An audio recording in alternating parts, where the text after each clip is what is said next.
سورۃ انشقاق میں اللہ تعالیٰ فرماتا ہے پس جس کے دائیں ہاتھ میں اس کا اعمال نامہ دیا جائے گا تو اس سے جلد ہی آسان حساب لے لیا جائے گا اور وہ اپنے اہل و عیال کی طرف خوش بخوش لوٹے گا۔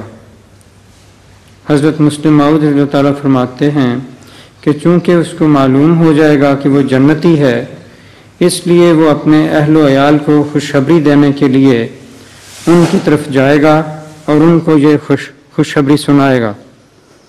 حضور، جو لوگ اہل و عیال سے کسی وجہ سے محروم ہوں گے تو پھر وہ بیچارے یہ خوشخبری کس کو سنائیں گے؟ کسی کو نہیں۔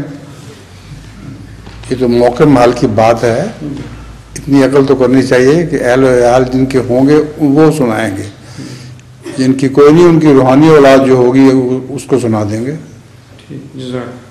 آخر میں آخر تو ہو چکا ہے آپ کا۔